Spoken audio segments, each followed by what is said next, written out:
we're about to do. So it's not just a matter of applause for the speaker. You are applauding yourself to create a kind of energy that lifts you off the launching pad. Because if you don't get into this with a decision, a determination, a sense of expectancy that this is going to work for you, not just to learn something, but to make it alive, to experience it.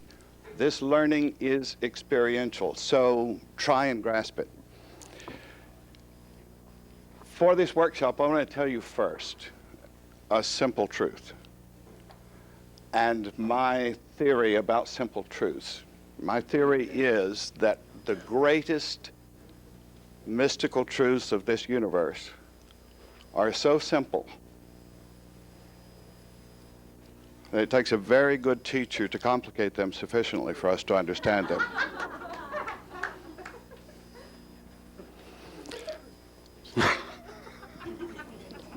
You got that?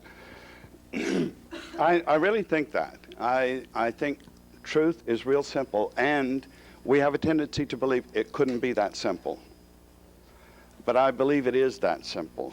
If we could take what we're going to talk about tonight, a particular energy, a vital force, if we could take that and apply it as it is meant to be applied and as it is available to be applied for all of us, we could accomplish something that every generation in history has wanted and no generation has ever accomplished, and that is no war, no crime, and no disease.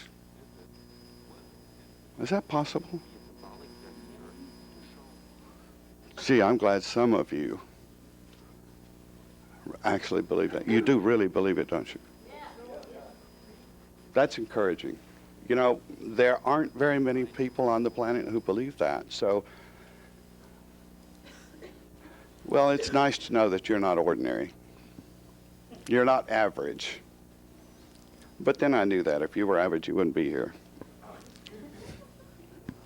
So we don't want to think average. We want to think we can accomplish something that's never been accomplished before. If there is an argument that the world will never know real peace without war, without crime, without disease, the argument says, well, it's never happened before in history. I mean, we've got 10,000 years of knowing that there's never been, in 10,000 years, no war, no crime, no disease. So it's pretty unlikely that we could do it in this generation.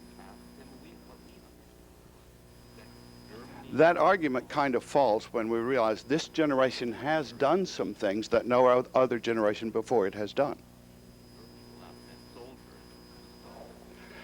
Look at these. These come close to miraculous.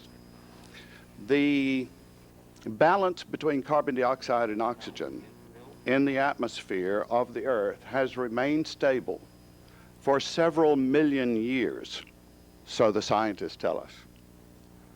But in the last generation, we've changed it.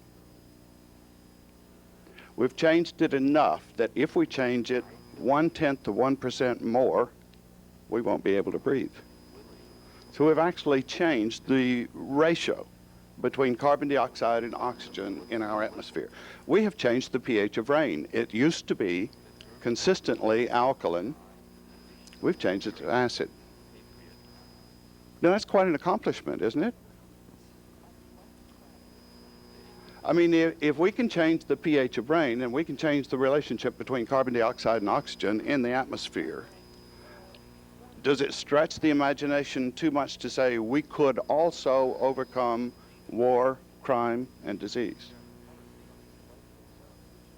You want to take them in that order. War we can overcome. How do we do that?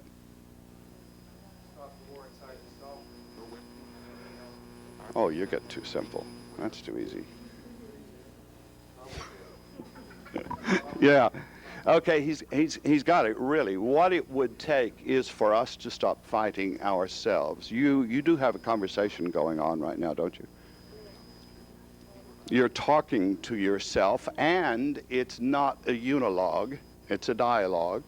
So there are two sides in there, at least two sides, and there may be 30, 40, 50 voices participating in this inner conversation, and it does argue, it can get at war with itself, and if you have a war going on you, it's in you, it's going to reveal itself in many ways.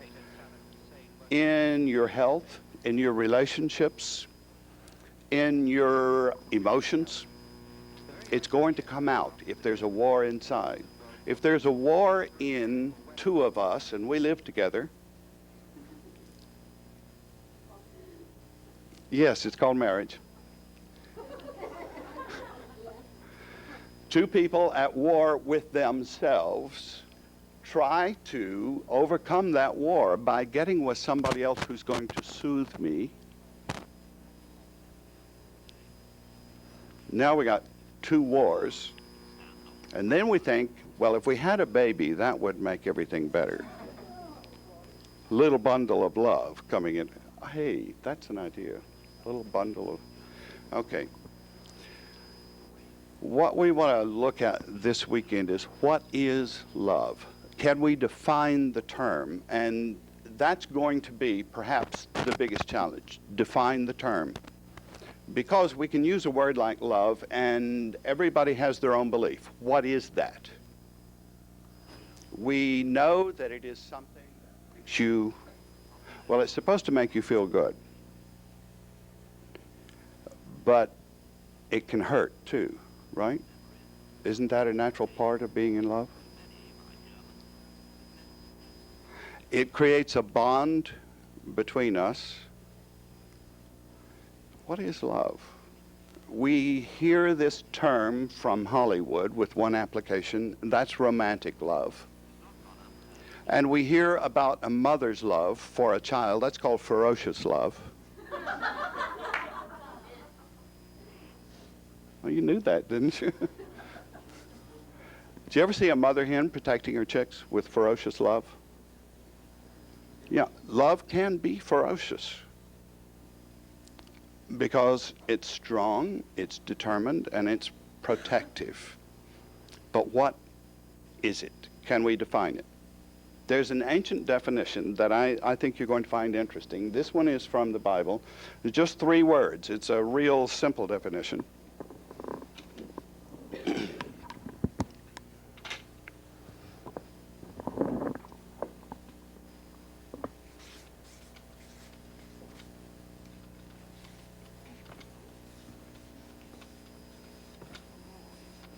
It just says God is love.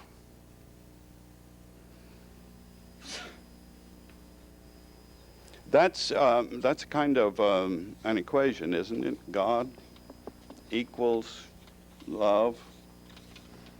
Can we turn that around the other way and say love is God? If God is love, then is love God? What do you think? Does that work both ways? Well, would that also mean, if they are the same, then they're replaceable with one another, right? So does that mean if I love you, I God you? If you get the truth of that, you got it. That's the whole workshop. Good night.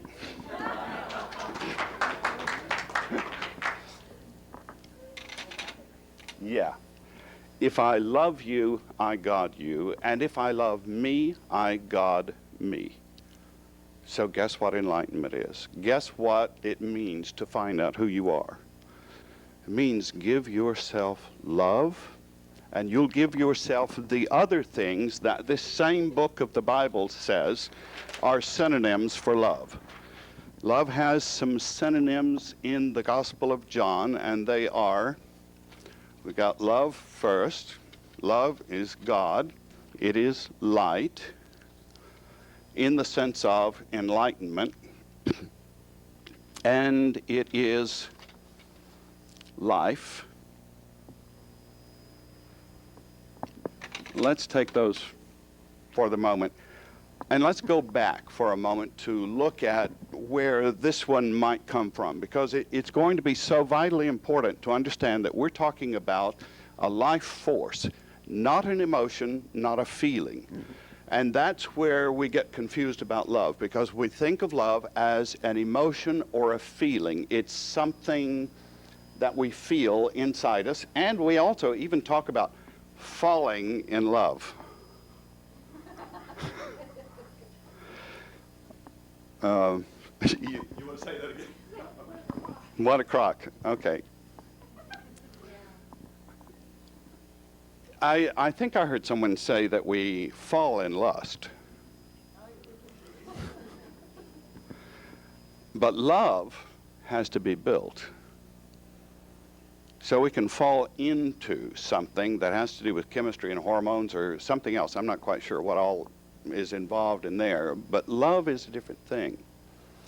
Love is something that allows us to communicate. So let me take as an example of that for just a second, the law of telepathic communication. Do you know this law? Do you know how to communicate telepathically?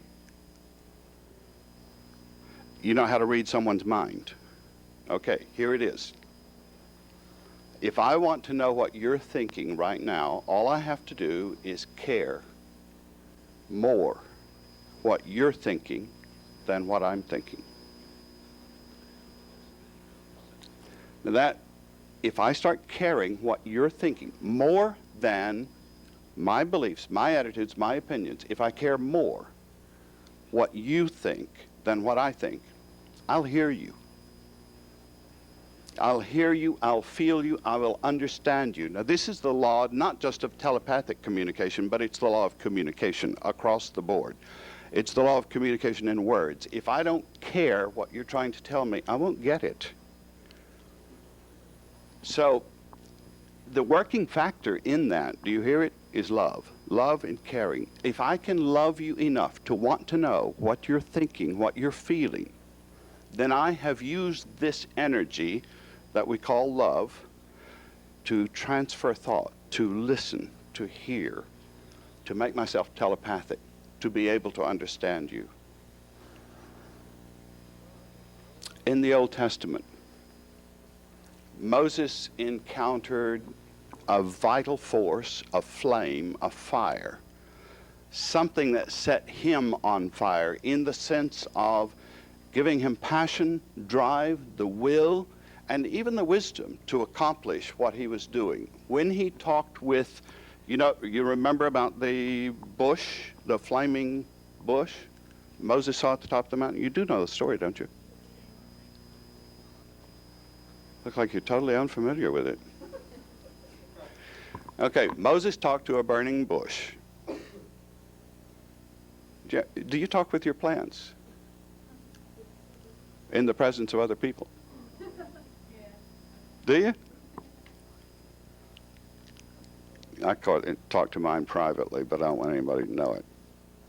But here's Moses on the top of the mountain talking to a burning bush. This voice coming out of the bush is giving him some instruction, and Moses asked, "Who are you? What is your name?" I want to point out here now that Moses had spent his life in Egypt, and Egypt had at that time more than 3,000 names for God.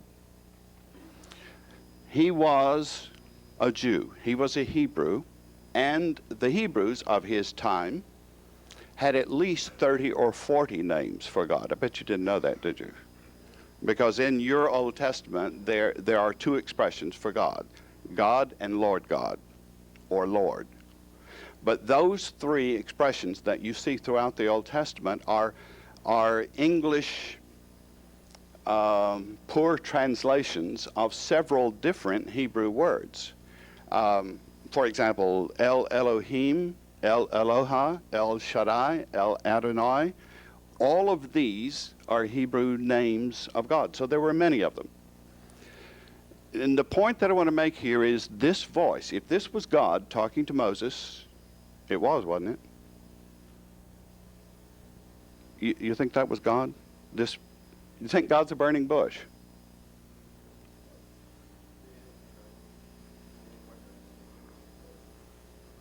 Okay. All right, this voice coming out of the fire. If this was God, he could have said, "I'm God." Didn't say that. He could have said, I am El Elohim. Or just I am El, because El would have meant God. I'm El Shaddai. I'm Osiris. Or any one of the Egyptian names. He chose not to use a name. He said, I am life. Now that's not a precise translation, because you can't get a precise translation of what was said, because in Hebrew, well, you have a difference in grammar. Let's say it that way. He used the verb to be twice, repeated himself. So it's one word repeated twice. And you'll see it translated, I am what I am, or I am that I am, or just I am, I am. But what I am means is to be alive. I am life. So John is saying the same energy that makes you alive also enlightens you.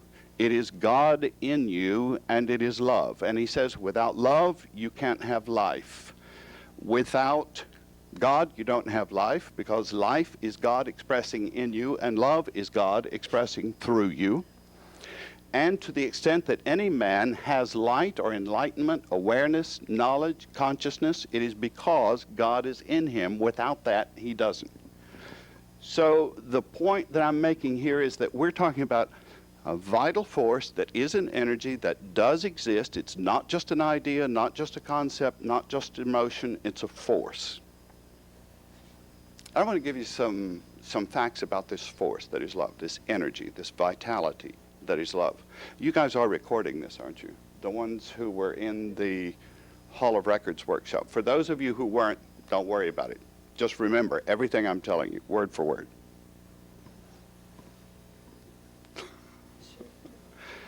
Well, say it your own way.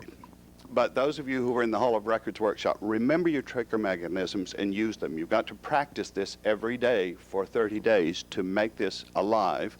To make a trigger mechanism a trigger mechanism, you have to use it every day for at least 30 days, 30 to 40 days.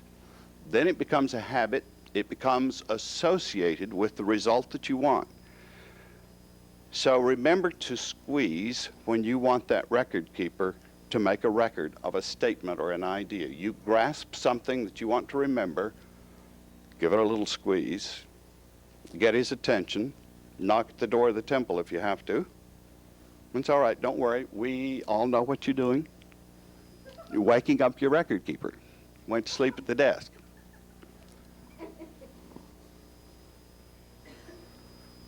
You'll need to knock harder than that, Joseph. You got a baseball bat?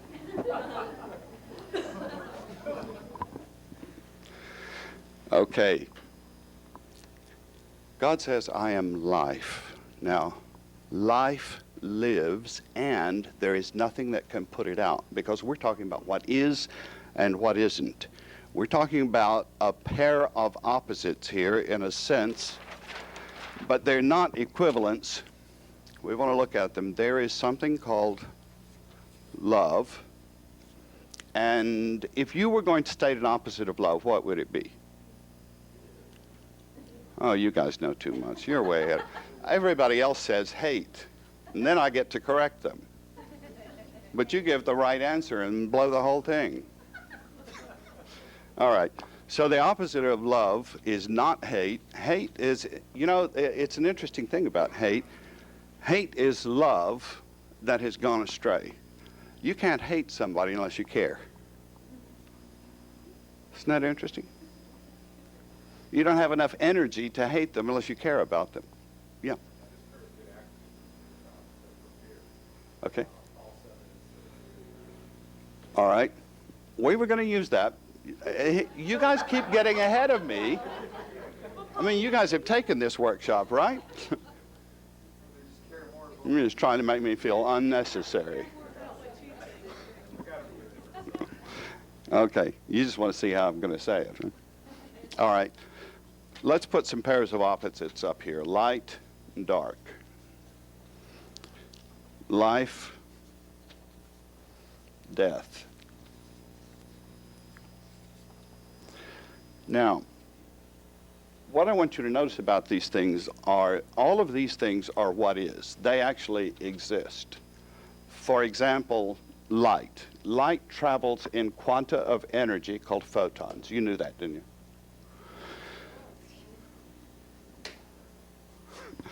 Okay, and those photons travel at a predictable rate, speed. And that's supposed to be an absolute. Nothing travels faster than light. Right? Isn't that a law of physics?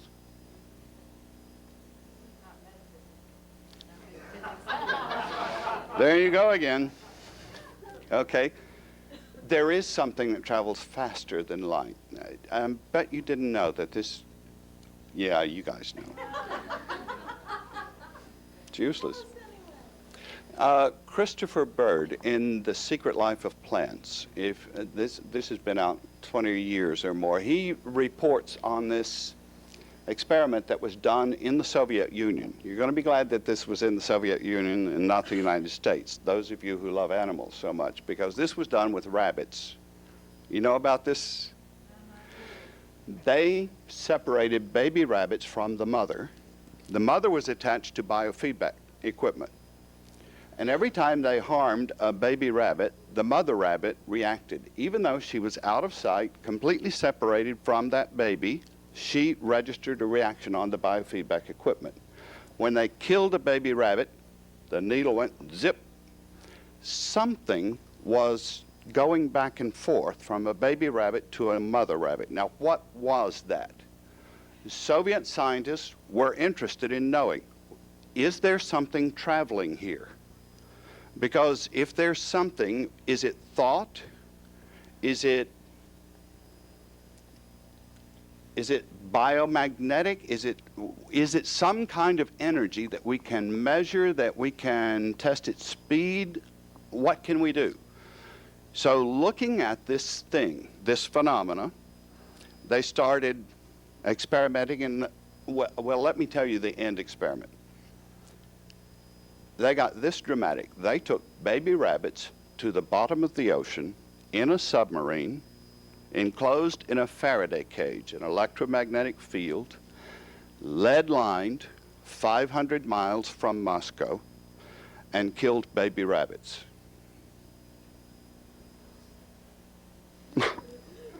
But the point is, every time a baby rabbit died under those conditions, now there is no other known energy in the universe that could have even gotten out of that submarine and gotten to Moscow.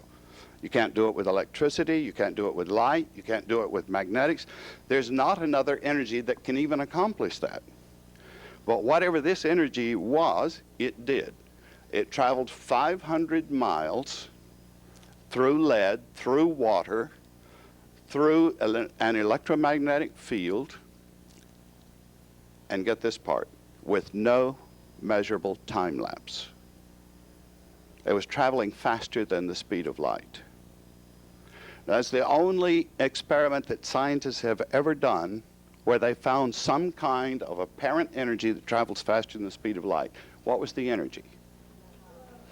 It's my belief that that energy is appropriately called love. It's love that was traveling. It's a force. It's an energy. Do we have any other evidence that love is an energy?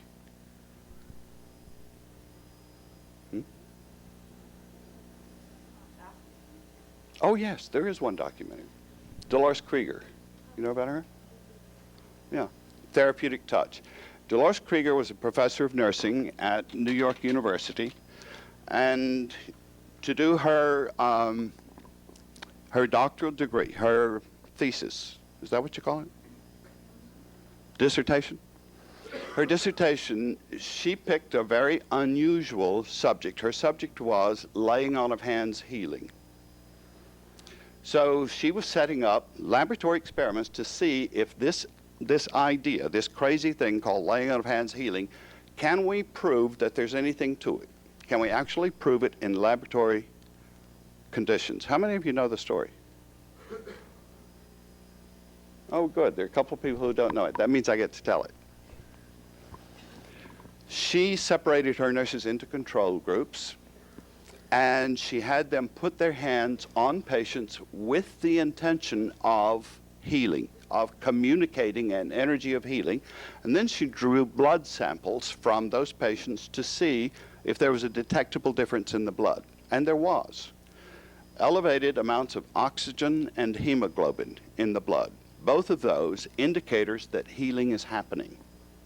Good indicators, positive indicators. But it didn't work every time.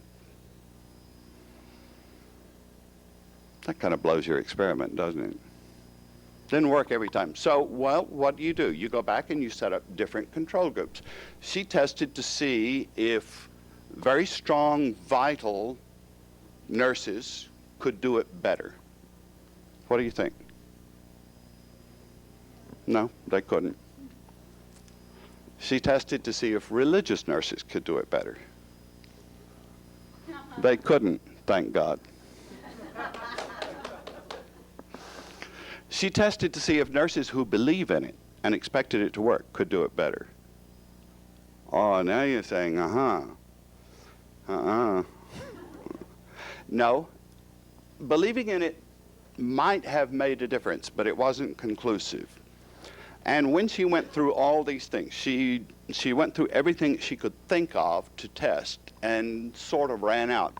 And this is what happens to us very often. This is something, just a little extra something that I'm throwing into the workshop here. When you run out of your own ideas, it's an excellent opportunity for God to talk.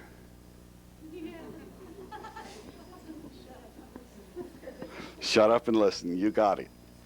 So that was the technique. Well, she wasn't doing it on purpose, but she sat down at her desk and she was thinking, what else is there to check? One of her student nurses walked into the room and said, Dr. Krieger, I really hope this works for Mrs. So-and-so. I really care about her.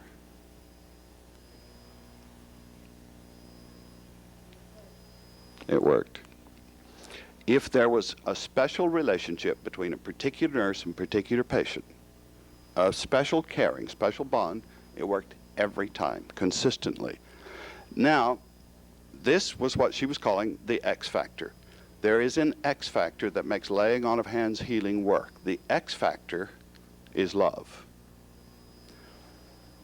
And you can extend that beyond those experiments to say, love is what makes the difference in healing. People who love life heal faster. That's already been proved. People who are joyous people and laugh heal faster. This is love at work in your life. If you've got love alive, living love, I really think that we should scratch out the Greek word that the anti-Semitic translators of the Bible used. Ooh, I shouldn't have said that. You didn't know that, did you? You know, Jesus was never called Christ in his life. They took his real name out and changed all the Hebrew words to Greek words. Oh, well, that's another workshop. The point is, I think that we should cross out that word Christ wherever it appears and write in living love so we could get descriptive, so we know who we're talking to. Living love. Love alive is God expressing himself. John begins his book. In the beginning, God expressed himself, and the expression of God is love. And love, when it is in the flesh, gives life and light and allows you to know who you are.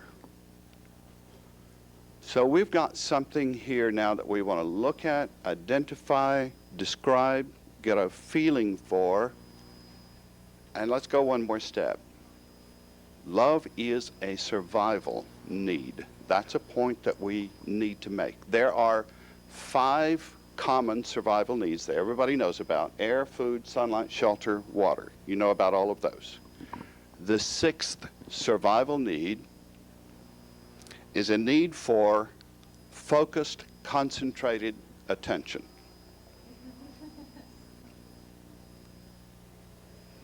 Well, ideally, it's love, because love would keep you alive. Love will heal you, but what you have to know is there are love substitutes. Now, this whole workshop this weekend is going to be about love substitutes. If you get to know about what love is not and what love substitutes do to you, that may motivate you to discover the real thing. The real thing will save your life, and the substitute will kill you. Did I say that clearly enough? The real thing will heal you. It will make you prosperous. It will make your relationships work. It will make your emotions harmonize with your body so that you grow. It will save your life, literally. And all of the substitutes for it, all of them, are, number one, addictive. You know about addictions? Anything that you're addicted to builds a tolerance. You know what that means? You don't know what that means? You can just go, mm-hmm, or mm-mm, and then I know. You know, talk with me. Okay, building a tolerance means you're going to need more of it tomorrow than you got today. Now, what if your love substitute is pity? Do you get off on pity? Do you? Oh, no? You don't, huh? You never look for pity.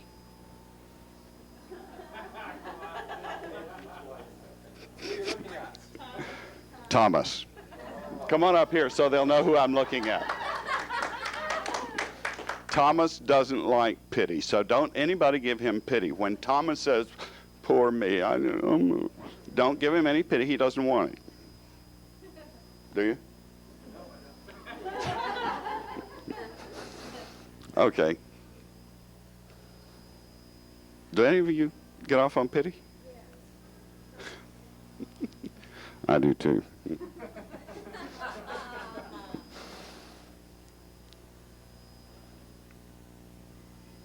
Well, when you get addicted to it, you're going to need more tomorrow to substitute for the real thing than you had today. And the substitute is never satisfying.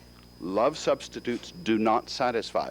In that sense, it has the same quality as any other addiction. Remember that all addictions will kill you,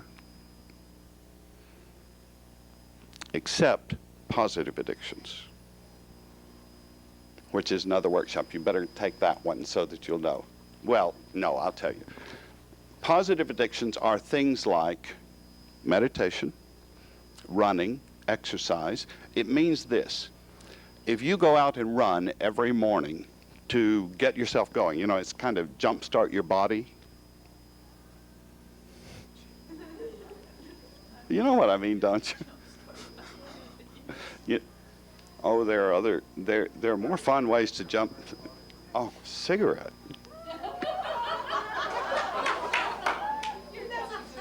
Joseph.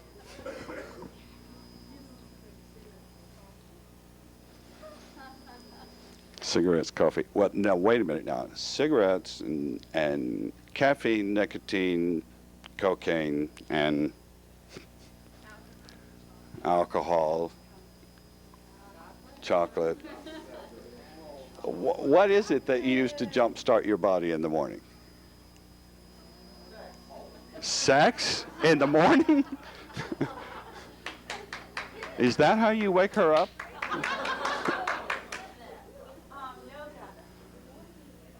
Beg your pardon?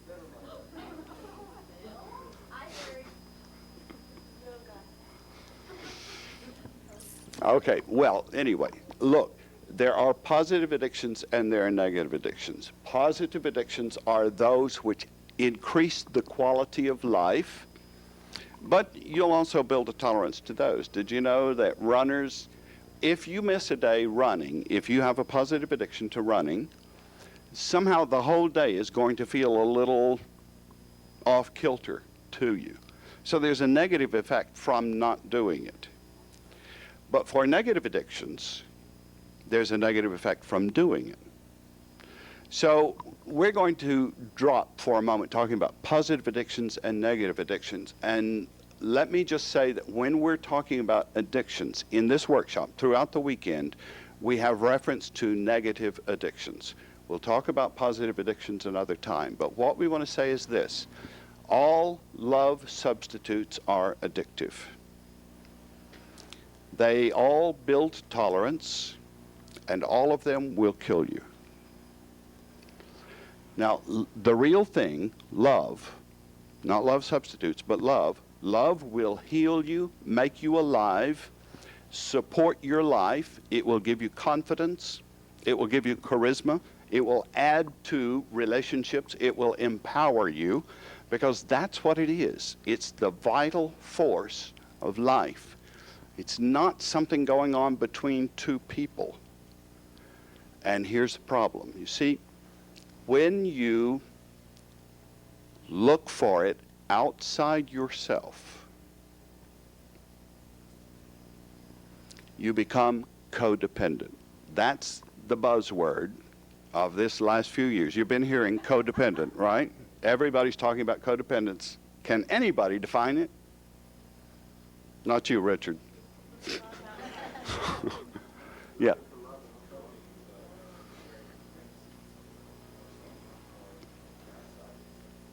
Okay. It means you're addicted to each other, right? Codependence means addiction to another person. And that's a negative addiction. We can get addicted to processes. You know about this one where, you come in and you're a little grouchy and you have this big fight, arguing back and forth and yelling at each other and all of those things. What's that called when you do? Arguing? Yeah, well, I thought it was called foreplay.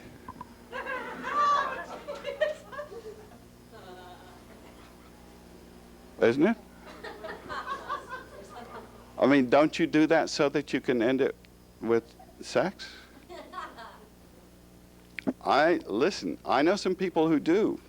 I have watched this little process. Every time these people started yelling and screaming at each other, I knew that in an hour or so, when they finished that, the bed springs are going to squeak. It's foreplay. Argument is foreplay. But it's a negative form. You see, there are more pleasant ways to do it. But, you see, that addiction to argument is an addiction to a process. In fact, an addiction to sex is also an addiction to a process.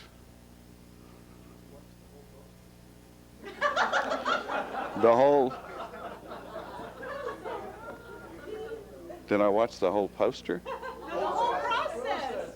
Process. Did I watch the, oh. Yeah. Wouldn't miss it. Well,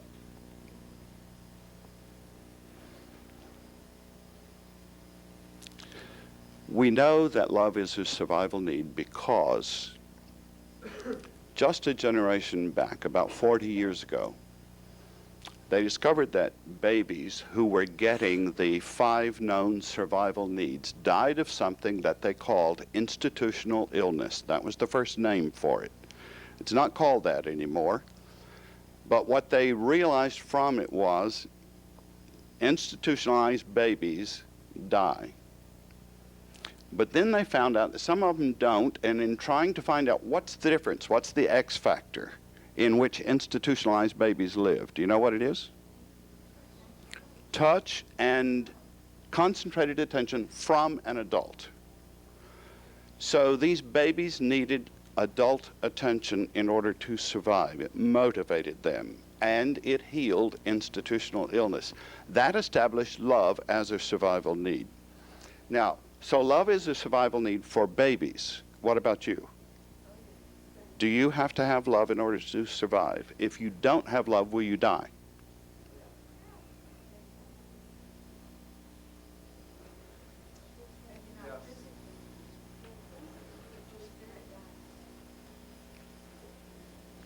It's more serious than that, Linda.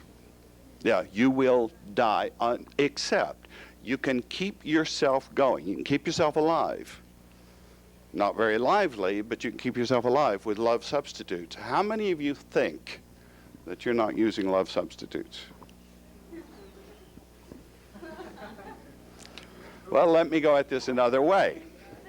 How many of you know what your love substitute is? Do you really? God, you guys are extraordinary. All right, give me one. Food?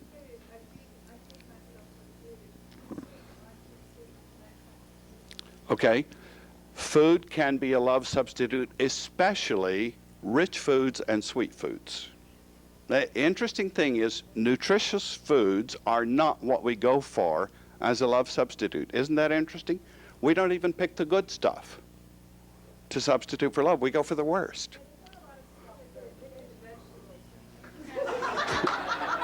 Got any veggie addicts here? Really?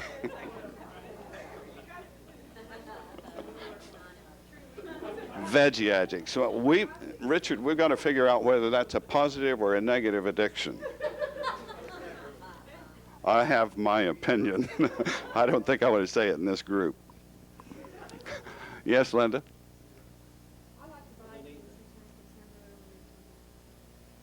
All right. Yeah, buying things, shopping is a love substitute. And not only that, it's also a gimmick to try to get love. You know, one of the things that happens when we feel deprived of love is we try to get someone's attention, especially if we have a license that says we can do that. This license to manipulate. They have ceremonies that go with it. Nice ceremonies can go with this license for manipulation. If you're not getting the attention that you want, you can run up the bill so high that he will notice and you'll get some attention. Hey, look, the most common love substitute of all, what do you think it is?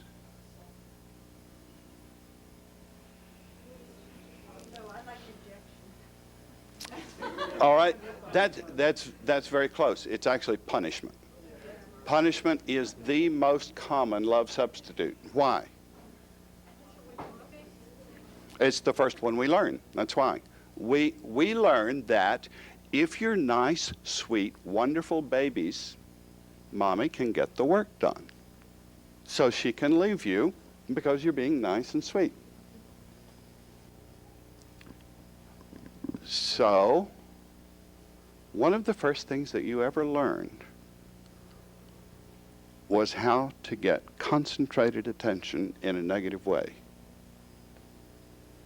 You scream, you pull your sister's hair, you break a window, you get punished. And we think, I don't want to be hurt. Want to bet? That's concentrated attention. Any form of concentrated attention is a love substitute. And those are not the only love substitutes, but punishment is the first one that we get addicted to as children. And if we can't get someone else to punish us, what do? Okay, there are two things that you do. One is you do it yourself, and you know the other one? You get God to do it for you. Okay. If you can't get some other human to punish you, you'll punish yourself, and you very likely will get God to punish you too. Now, God doesn't know about this. He's not a participant in this. And she isn't either. Pardon? Thank heaven. Yeah, thank heaven. Okay. Well,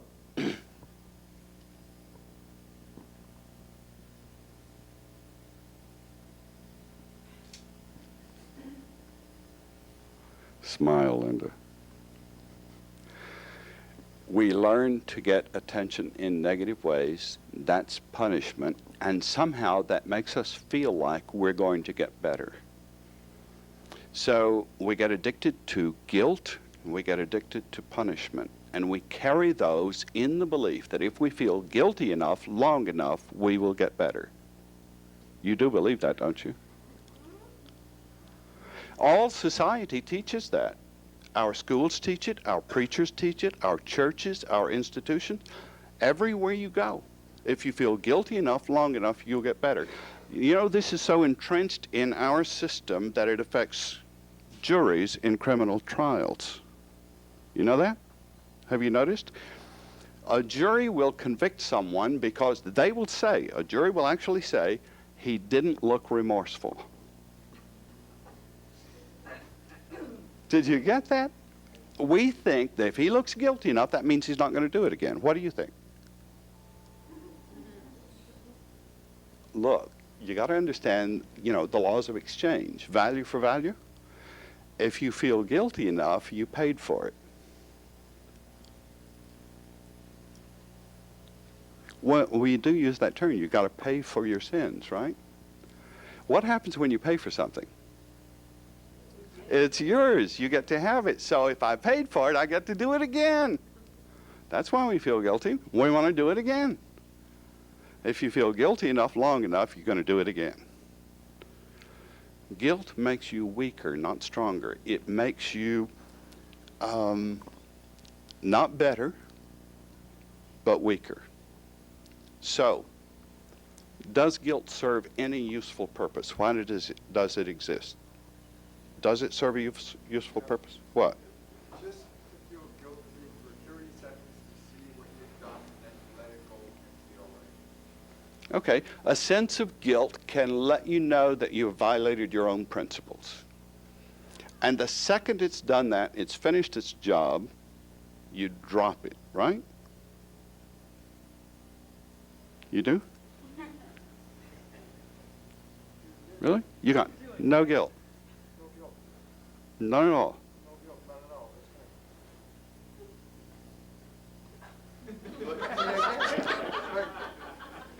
Turn around, I think I found some. No guilt. Okay.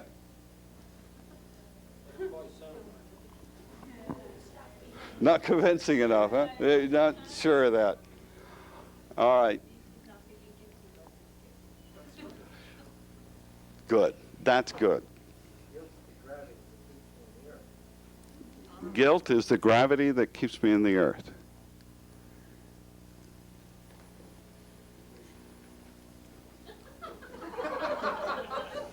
Luke Skywalker. He's coming home. He doesn't know that. Which ship did he come from?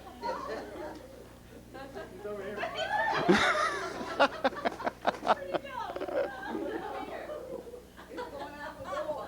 He knows he's gone. Was that your guilt trip? Let him know we're not laughing at him, please. Okay. Love is a survival need. We need to recognize that. And we need to recognize one more thing. And if we can get really clear about this, and we can get really clear, we can stop being a victim. If we can stop being a victim of one another, then we become responsible. And I want to spell that creatively for you.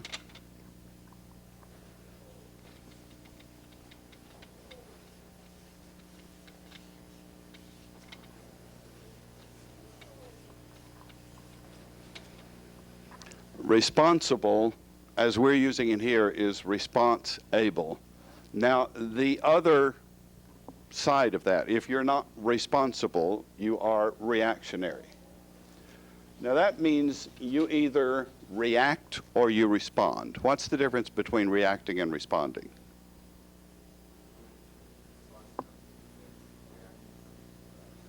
Okay? Responding is a choice. I do it because I want to. Reaction is something that I think is triggered from out there. Now, what we can do is, you know, you have never been a victim and you never will be in reality, but what you do get to do in this society is play the victim game, because we've all agreed on this great conspiracy that says you did it to me, it's your fault. It's either you or the government or God. Somebody is victimizing me. Because I do not want to believe I'm doing this to myself. Would I do this to myself? I mean, look at this face. Would I do this to myself?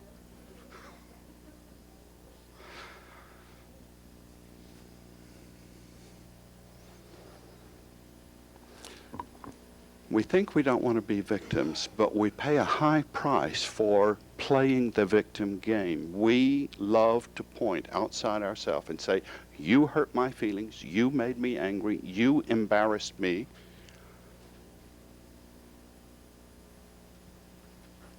And it's just not the truth. All we have to do to drop this thing is tell the truth. Now, we wouldn't be doing this if we weren't getting something out of it. So what's the payoff for being a victim?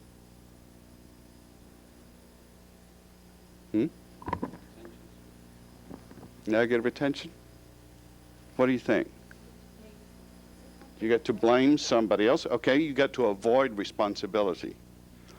It's interesting that we really want freedom.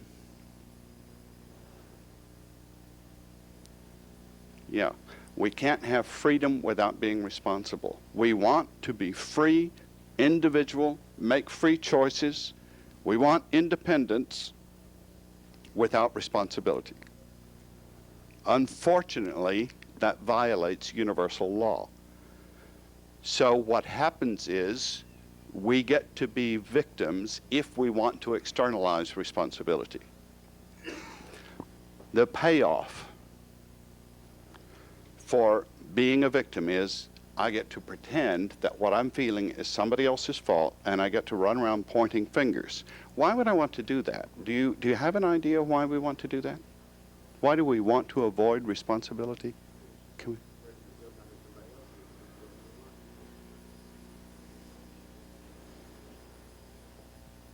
Okay.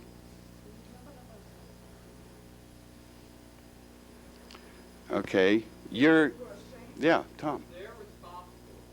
That will seem like they're guilty.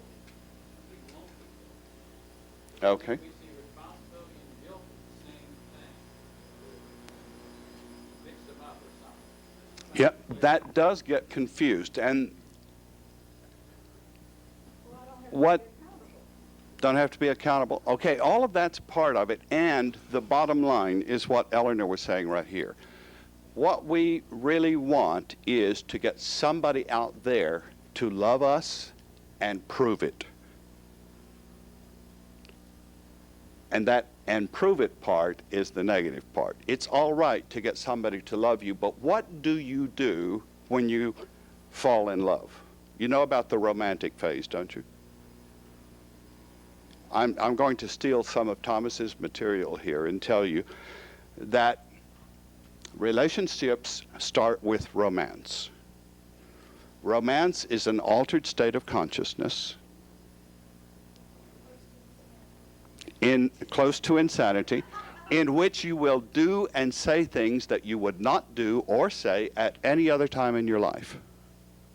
That's definition of romance. You got it? You better write this down because some of you guys are going to fall in love. That's in the soup, you know, duck soup. Romance is an altered state of consciousness in which you will do and say things that you would not do or say at any other time, which means that it's a very poor time for making long-term decisions. Okay, what follows romance? Pardon? Power impasse. Well, power struggle. Well, it's a testing phase. What it looks like is this. In the romantic stage, we say, I'll do anything for you. In the next phase, we say, what will you do for me? And what that means is, what will you put up with from me? Because I want to know how much you love me. So I'm going to test this. Do you love me this much? Will you put up with this? You do really cruel things to people who love you, don't you? To test how much they love you? That's it. we could love ourselves and heal ourselves, support life within ourselves. We've got everything that we need to do that.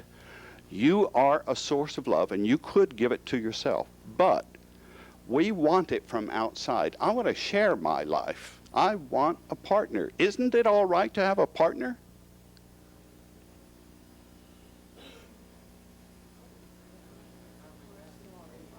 Okay. It is all right to have a partner, and it is all right to love someone, but if you love someone, will you really force them to accept something that you find unlovable?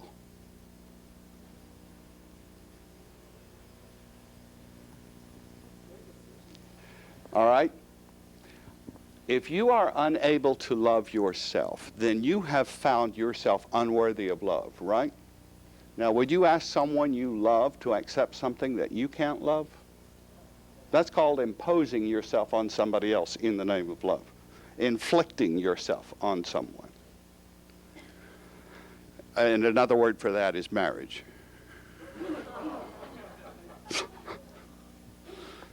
Inflicting yourself upon someone. We want to externalize the source of love. If we will take responsibility to love ourselves, we will have what it takes to support life and wholeness. And what we can do is bring two whole people together to make one marriage. Two half people do not make one whole. Two whole people can make one partnership. And until you're whole, and until you have established your wholeness, your harmony, your peace with yourself, you should consider that you have no right to inflict yourself upon somebody else.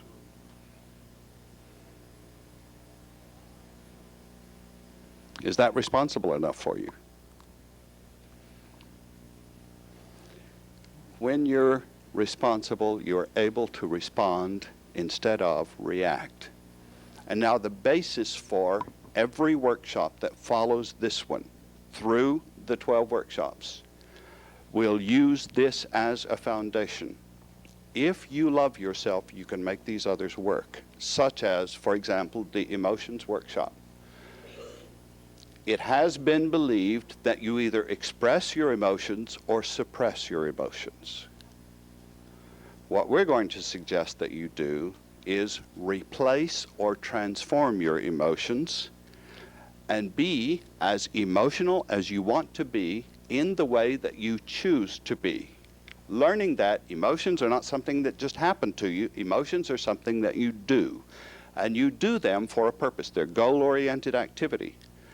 But I have to tell you about this emotions workshop that the process that we're going to give you in that workshop won't work until you're ready to take responsibility.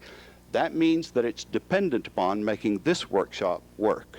All the rest of them are dependent on this one. Give yourself the love that you need to survive, and you've got a foundation for all other things in life. You will allow yourself to be prosperous. And if you're not allowing yourself to be prosperous right now, then you have some beliefs about yourself and about money and other forms of prosperity which are not healthy beliefs. Would you believe that all you have to do to prosper is love yourself enough? Okay, now that you know that, you don't have to take the prosperity workshop, because that's all it is. If you love yourself, you'll prosper. And if you want to come to the prosperity workshop, I'll complicate that sufficiently for you to understand it. I have to give you a break. There's somebody furiously waving at me from the back of the room, and I suspect he needs to pee. So I'm going to give you a 15-minute break. Now, those of you that are in the Hall of Records, remember, give your record keeper a break, and when you come back, engage him again. Get him started recording this material for you. Take 15.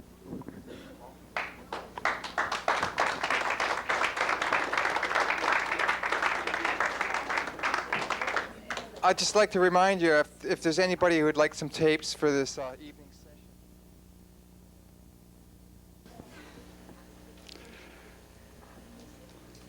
We all like to be praised sometime, don't we? Are you willing to praise yourself? That's tough. Why?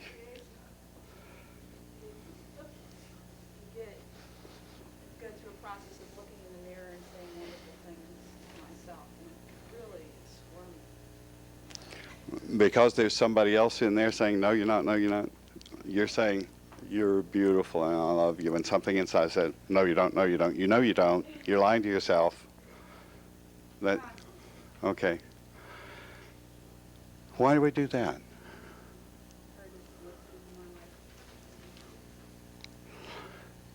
Okay, we've been told that we're not all right, but there's another reason. There's something that's very highly prized in our culture that we're afraid of losing if we praise ourselves. Do you know what that is? Aha, there we go. Now, humility. What is humility? Hmm? Being self-effacing and quiet. That doesn't sound like something that I would want, being self-effacing and quiet. You know, I think the common definition, what people really believe that humility is more accurately described as a lack of appreciation. Meaning this: you are magnificent.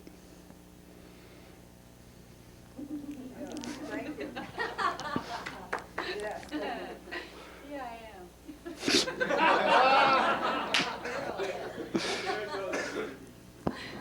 Magnificent and very red in the face. What are you blushing for? Okay. We've got this thing that we call humility, which is taking this magnificent, the most incredible thing ever created, arguably. What your body, your mind, your personality, yourself, your identity, what you are, is at least all of this. It is, do you know the words? Intricate, delicate, okay, intricate, delicate, complex, highly responsive, very responsive. Your body is so responsive that one word can change its chemistry. If you let it. Yeah. If you let it. Simple? You're simple? I'm not going to believe that unless you're very complex. Yeah, but I understand you. I can handle complex things, Les. Okay, what I'm talking about is God has given you a magnificent gift, the most intricate, delicate, fascinating, wonderful thing that He ever created. He's given to you. You've got that body, which there is nothing that man has ever created that comes close to matching it. There is no computer as sensitive as your body. There is no computer as effective as your mind. It just doesn't exist. And if you take that and say, oh, me, I'm not so much. That's supposed to be humility, isn't it? That's a lack of appreciation. I mean, we're taking this magnificent thing and we're apologizing for it. We're taking God's gift and saying it isn't worth much. Now, if I had given you that magnificent gift and you say, oh, well, it's not very much, I'd snatch it back. I would. You know, if I give you some wonderful thing, and I think it's the greatest thing I can give you. I mean, I created this magnificent thing for you. I want you to appreciate it. Maybe God wants that too. Okay, so we're not supposed to be humble then. Is that what I'm saying? Maybe we need to define humility this way. Humility is the recognition of the truth that you are an amazing, wonderful being, and appreciating that. Humility comes in the appreciation and the gratitude. I am wonderful. Thank you, Father. Or would you rather call her Mom? Mom? Okay. God can handle that. But listen, she is so without ego that she doesn't mind if you call her Father. I know, she told me just this morning.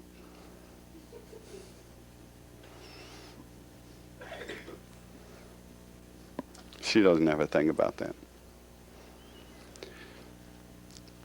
True humility is gratitude for the greatness that you are. It is not pretending that you don't know that you're wonderful.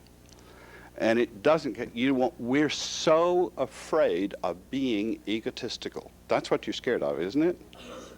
And that's why all this squirminess is going on. If I praise myself too much, I'm going to be egotistical, and there's nothing worse than an egotistical.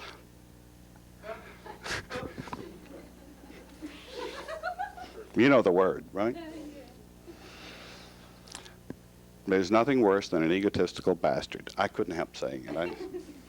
Unless it's an egotistical bitch. Wait a minute.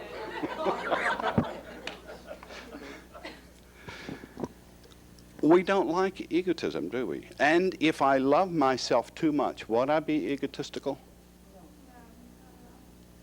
That's really true. You won't be egotistical from loving yourself too much, because there's no such thing as loving yourself too much.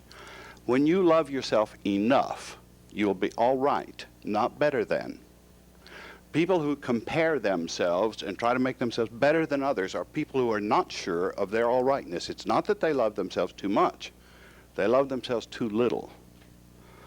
So on both ends of the spectrum, those who are very egotistical and those who are very self-effacing, both of those types have too little self-love. Enough self-love means I am all right. I'm all right with me. And here's the most amazing thing about sufficient self-love. We know that saints are selfless. Right? Awfully Catholic, huh? Well, the word saint is Catholic enough. But saints are selfless. Well, maybe that gets a little Catholic. You know what Catholic means, don't you? Okay. It's universally true. Saints are selfless. How do you get selfless? Okay. Unfortunately, there are those who would say you become selfless by denying yourself. And that's a little quote from the Bible. And, you know, little quotes from the Bible very often are half-truths. And there's no worse lie than one that's half-true. And the truth is, you don't become selfless by denying yourself. You become selfless by loving yourself enough that you no longer need the attention, so you can be all right and give your love to somebody else.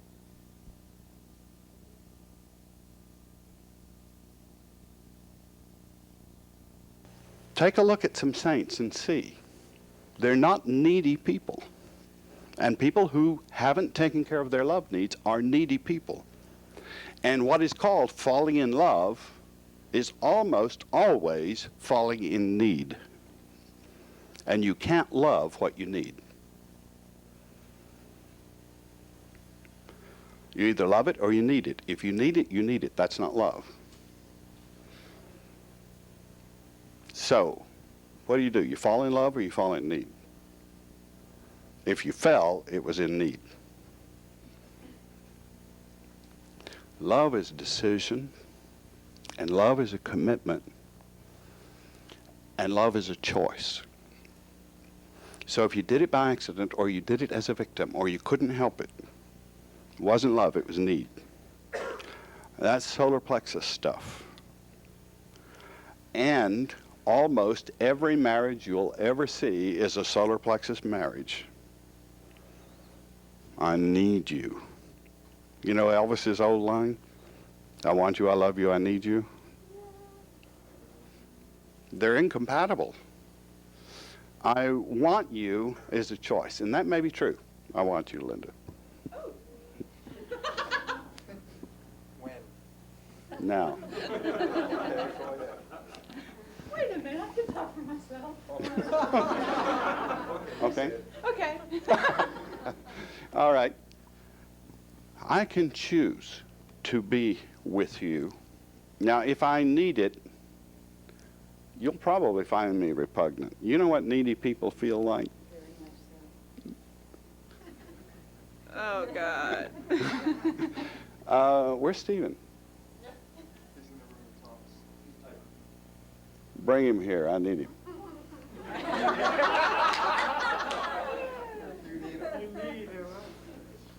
We're in need.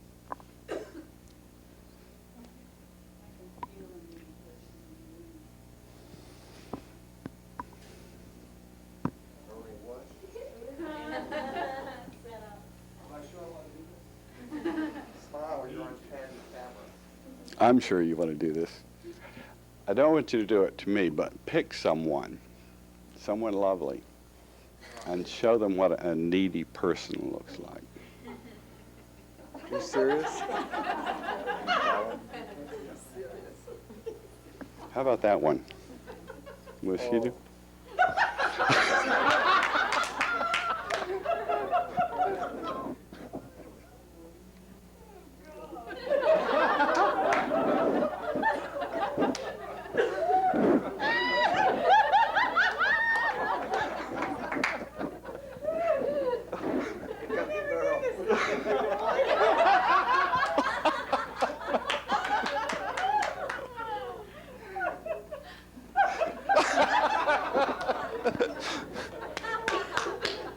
He's good at that, right?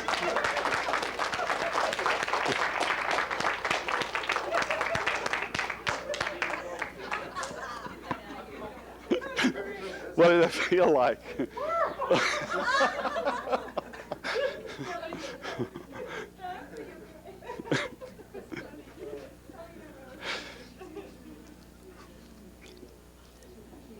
Just think if you hadn't known he was acting. It is disgusting. Needy people are very difficult to deal with. And, you know, we do the strangest things to try to get people to be with us. You know, like jealousy? Do you know what a jealous person looks like? Now, why do people get jealous? I get jealous because I want you to pay attention to me and not him, right? So in order to get you to pay attention to me instead of him, I look jealous. You know what jealous people look like? They kind of look like shit, don't they? Warmed over.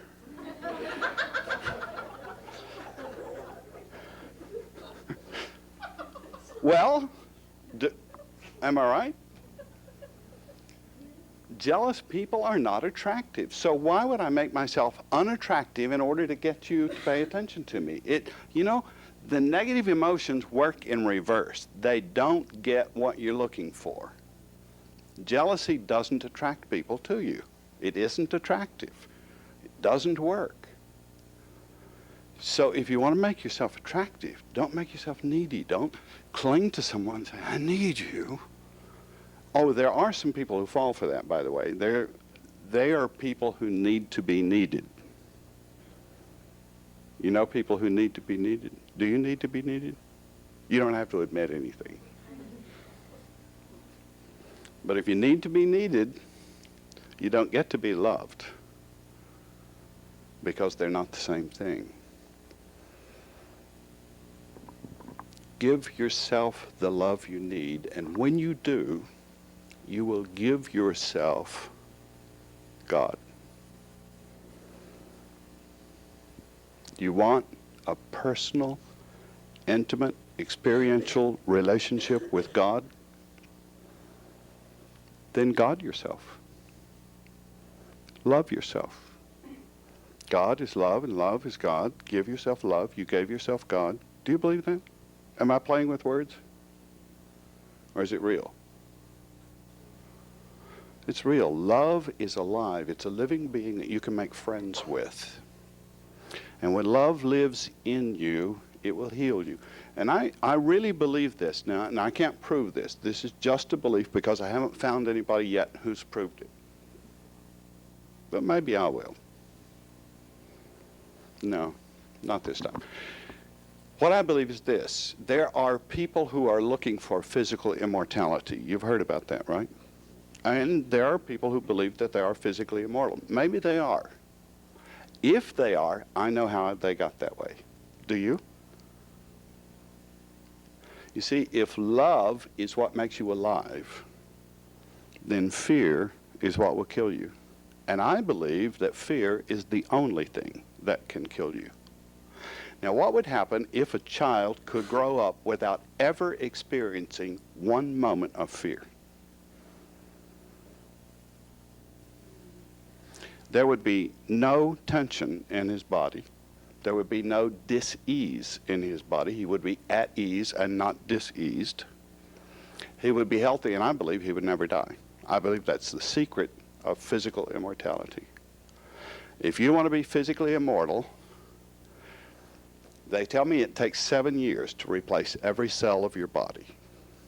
So if you want to be physically immortal, then you will have to take the next 7 years and get through the entire 7 years without one single thought of fear.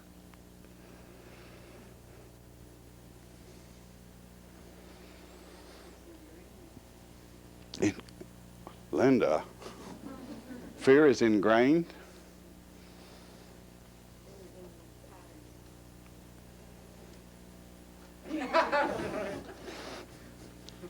Yeah, that's crazy. You want to be crazy, keep it in there. You don't want to be crazy, chuck it out. Get rid of the fear. Replace it with love. Yeah. That's what I meant. Fear internalized? Yeah. Yeah. Well, let's look at it this way. Now, your cells in your body are constantly dying. Right now, you are aware of that, aren't you? You're sitting there actively dying right in front of me.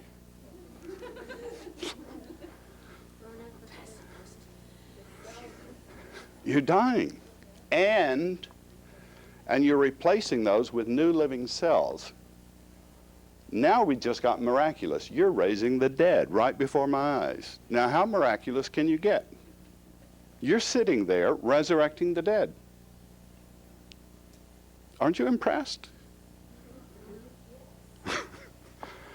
You are doing that. Now, what I want to point out about that is every cell in your body was either born during a moment of fear or hurt or anger or pain or whatever that is, that side, the dark side, or it was born in a moment of bliss and joy, love, laughter. Now, what percentage of the cells of your body do you think were born in a moment of laughter?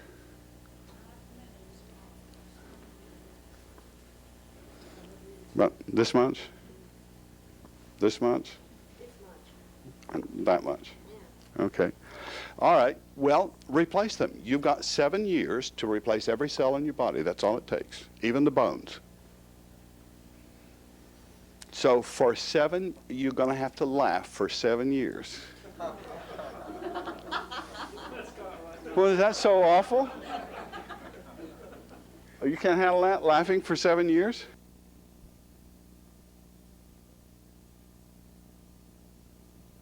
All of your cells will be born in a moment of laughter, of joy.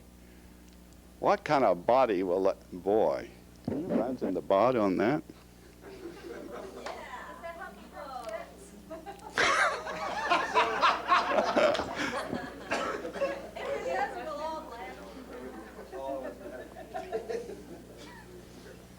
Yeah, if you're creative with your laughter, I think you can put some bumps on your chest, if that's what you want to do.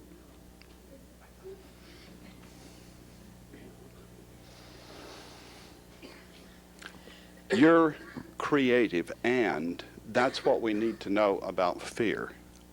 Notice, fear doesn't exist. It isn't something. There are no units of darkness. Darkness doesn't travel, so darkness can never overcome light. It's just a law. Light travels and overcomes darkness, but darkness doesn't overcome light. Fear is also a fantasy. You can't fear anything without fantasizing, can you? So fear is only a fantasy. It is not something real. But now there are people, you know, I had a therapist in a class. You know, it's awful to have therapists in class. But it happens, you know, you can't avoid it. I had a therapist in a class a few weeks ago, and she said, fear is a physiological response. What do you think, is it? It's no. No, it's not. You're right. Fear is a fantasy, and you can produce a physiological response with your fantasy if you want to. But you'll have to empower the fantasy in order to get your body to respond. And that's your creativity. Now, isn't it interesting that you can use your creativity for destruction? And the only thing that can destroy you is your creativity. You know what makes us do this? This is absolutely insane. We all have this death wish, you see, because when God made us, she gave us the ability to do anything that we can imagine. And she gave us the ability to imagine anything, except one thing. There's one thing that you cannot imagine. No, you can imagine God. What you can't imagine is not being. Go ahead, try. You can't imagine not being. You can imagine that you died, but here you are, seeing your funeral. You're going to imagine lots of flowers, aren't you? Well, I have lots of flowers at mine. You can imagine anything you want to about your funeral, but there you are watching it, see? You can't imagine not being. You can imagine that body died, but there you are. See? You can't imagine not being. And, you see, God should have known this. I'm going to talk to her about this when I get up there. But, you know, if there's one thing that she won't let you do, that's the one thing you're going to try to do. So we try to experience death. We want to experience death. You know, death is not an experience. But we want to experience death so much that we imagine all these ways of not being alive. We try to be alive in the past. You know some people who say, I once was Miss Don't look at me when you say Pumpkin.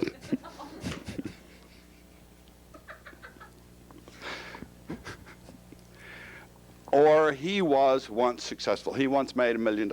These are people who are living in the past. And there are others who say, when I get an education, when I win the lottery, you don't say that, do you?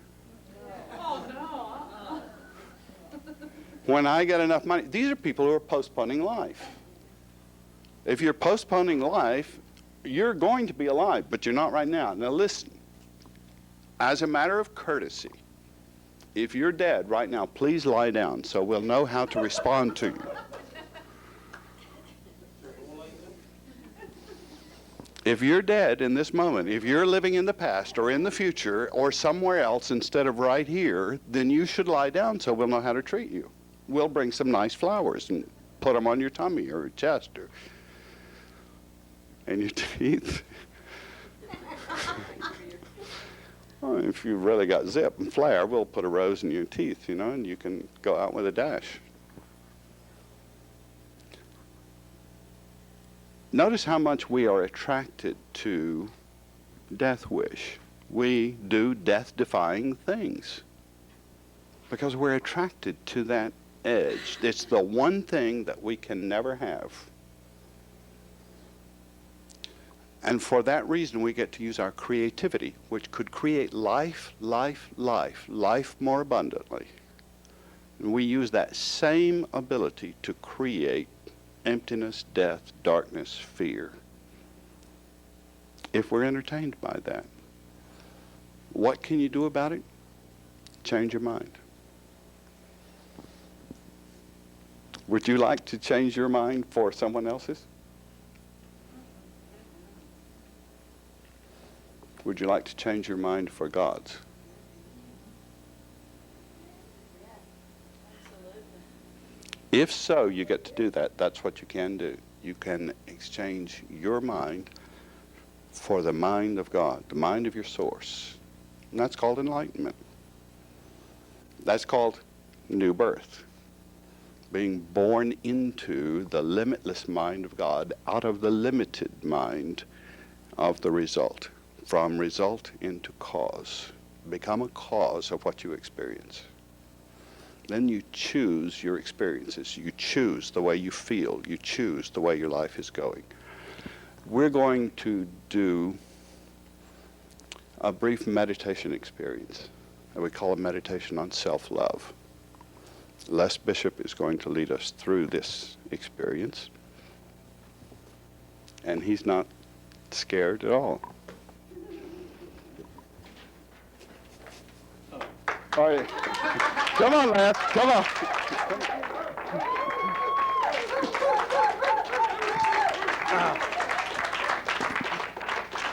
I must have been scared.